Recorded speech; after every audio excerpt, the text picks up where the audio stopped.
আমি যখন থেকে ঘটনা শুনেছি আমি খুবই উদ্বিগ্ন। এই মুহূর্তে আপনাদের জন্য সবচেয়ে বড় খবর, বারুইপুর নাবালিকা ধর্ষণ কাণ্ডে প্রাপ্ত মুখ্যমন্ত্রী মমতা বন্দ্যোপাধ্যায় এই ধর্ষণ নিয়ে কি বলেন এই ভিডিওর মধ্যে আপনাদের সেটাই জানাবো। না না, নমস্কার সবাইকে। সবই তো দেখতে পাচ্ছেন এবং আপনারা দেখছেন যে আমি যখন থেকে ঘটনা শুনেছি আমি খুবই উদ্বিগ্ন। এর আগেও ভগবানপুর মিদনাপুরে, পটাশপুর মিদনাপুরে, কুচবিহারে, দুর্গাপুরে, বেহালায়, দিনহাটায়, পানিহাটিতে অনেক জায়গায় অনেক মেয়ে ধর্ষিত হয়েছে। এবং আজকেও বারুইপুরের যে ঘটনা এক মারাত্মক রূপ নিয়েছে, কারণ মানুষ সহ্য করতে করতে মানুষের ধৈর্যের বাঁধ ভেঙে গেছে, যতটুকু আমি শুনতে পেয়েছি। কারণ আমি কোনোদিন জীবনে কোনো দাঙ্গা হাঙ্গামা করা পছন্দ করি না এবং করিনি।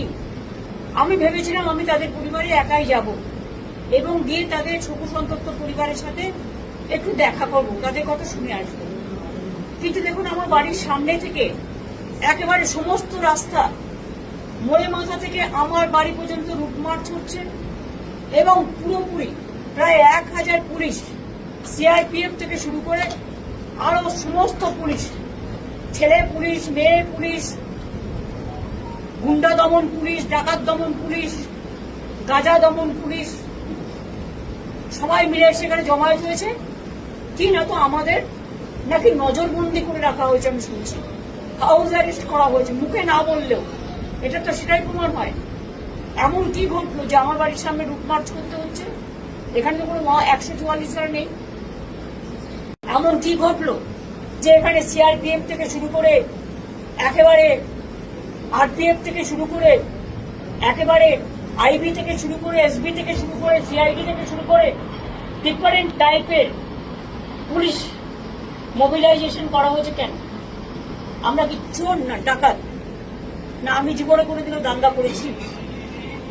যখনই যেখানে মানুষ বিপদে পড়েছে, এমনকি যেটা নিয়ে আমাদের সকল মানুষ দিন রাত জেগেছে, আমিও কিন্তু মিছিল করেছি, প্রতিবাদ মিছিল, এবং সঙ্গে সঙ্গে আমি তার বাবা মার সাথে কথা বলেছিলাম, তাদের বাড়িও গিয়েছিলাম।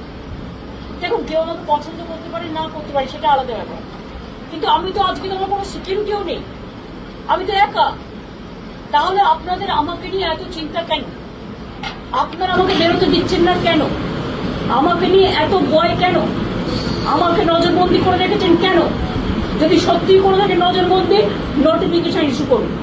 তাহলে আমার পাড়ায় লুটমার্চ করছেন কেন? কোনো গন্ডগোল নেই, কোনো অশান্তি নেই, কোনো কিছু নেই। আপনারা কেন এত পুলিশ মোবিলাইজেশন করেছেন? ইভেন এটাও ভুলে গেছেন শিষ্টাচার।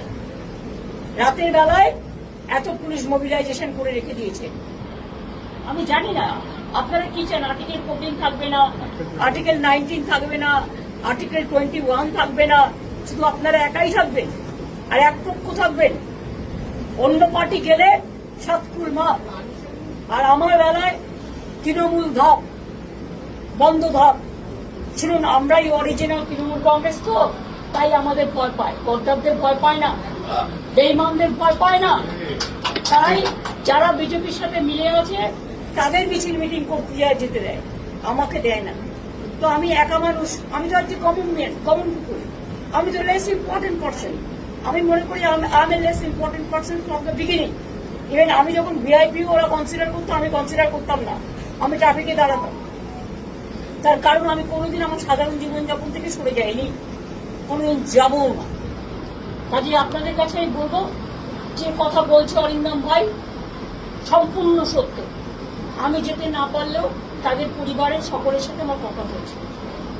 বাদ বাকিটা আমি উচ্চ রাখছি পরবর্তীকালে।